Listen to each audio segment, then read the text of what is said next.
во Република Македонија. Се разбира, во таа насока е и нашата политика за воведување на задолжително средно образование, овозможување на бесплатен превоз на учениците и во високото образование отварањето на дисперзирани студии во многу градови во Република Македонија. Уште една мерка и политика на владата на Република Македонија која што е насочена кон образованието и ја спроведовме во 2009 година. За прв пат во 20 години во самостојна Македонија една влада собра сили, политичка волја и финансиски средства од цела милиарда денари, значи издвоивме за секое македонско дете да добие бесплатен учебник. Сите деца во основно и во средно образование добија бесплатни учебници.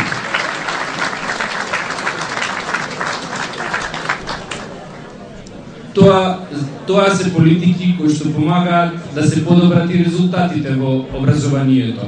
Но не се само тие политики. Како што знаете, образованието е во денешно време е се повеќе насочено кон техничките науки и се повеќе се базира на користење на современите технолошки средства и инструменти, пред се компјутерите.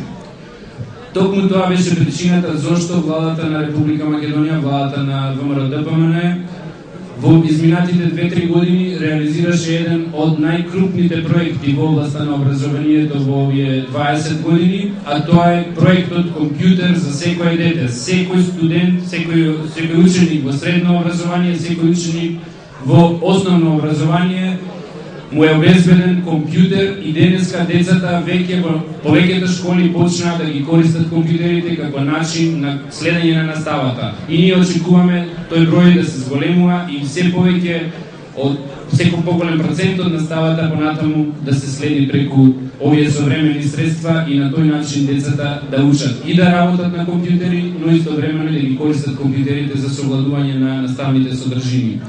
Значи, да сумирам за образованието, бидејќи во исто време, што се однесува до информатичката технологија, отворивме и нов универзитет за информатичка технологија во Охрид. Значи, владата со цел да покаже колку многу внимание посветува на образованието во делот на техничките науки, посебно во делот на информатичката технологија, се реши да издвои средства финансиски и да обезбеди Република Македонија да биде една од ретките земји која што има посебен независен универзитет за информатички технологии.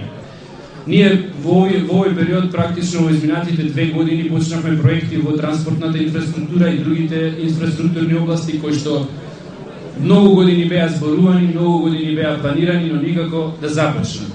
Само минатата година, во 2009-та, ќе кажам дека започнавме со 5 крупни проекти во Република Македонија, 5 патишта, како например патот од Порече до Скопје, патот Струмица Радовиш и други патишта кои што долги години беа зборувани, долги години беа ветувани, но никој никогаш не почна да ги гради. Ние конечно почнавме да ги градиме и голем дел од тие патни правци ќе бидат завршени во 2010 година.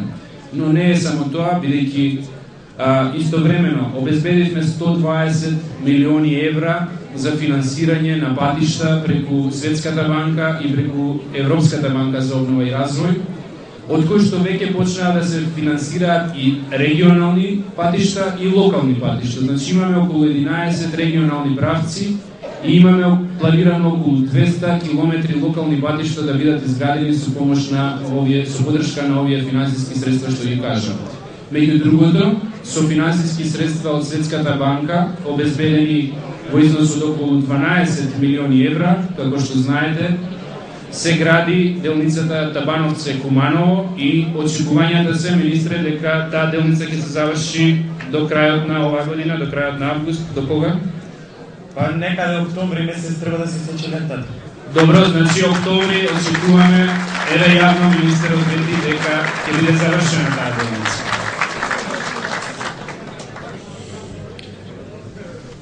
Владата на Република Македонија исто така, со оглед дека има бројни проблеми во делот на здравството и во делот на социјалната политика, силно инвестираше во изминатиот период во овие области.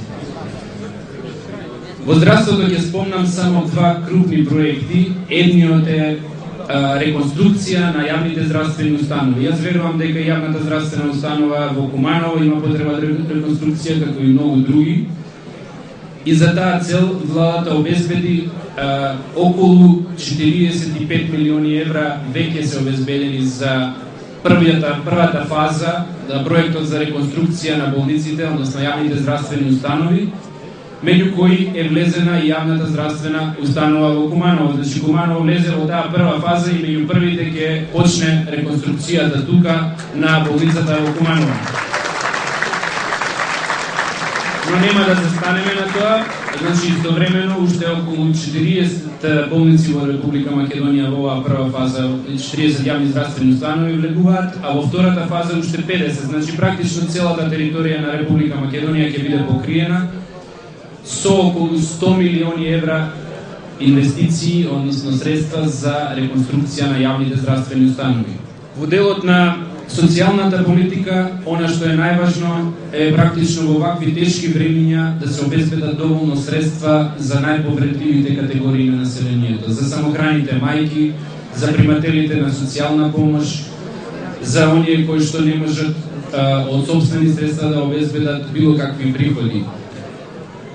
Владата во 2009 година, наспроти сите коментари што беа, наспроти сите дезинформации, секој месец редовно ги обезбедуваше не само платите за работените во јавниот сектор, туку и средствата што се даваат на сите социјални категории, значи социјалните примања, и се разбира за пензионерите и сите други категории на граѓани кои што примаат средства од буџетот. Кога сме веќе кај пензионерите, да кажам дека во изминатите 3 години, како никогаш предходно, пензиите, како што знаете, да сте здрави и живи сите што сте пензионери, се зголемија за во просек за 23%, а најмалите пензии за 30%. Почнувајќи од 2009 година, со одлука на владата на ВМРО-ДПМН и со законски одредби кои што ги спроведевме во таа насока, секој граѓанин во Република Македонија има право на здравствена заштита и има право да добие сино картонче. Значи, воведовме бесплатна здравствена заштита за сите граѓани во Република Македонија. Морам да направам пауза за значајна вест, што ја навести. Значи, се роди Зофија Груевска, ќерката на премиерот Никола Груевски.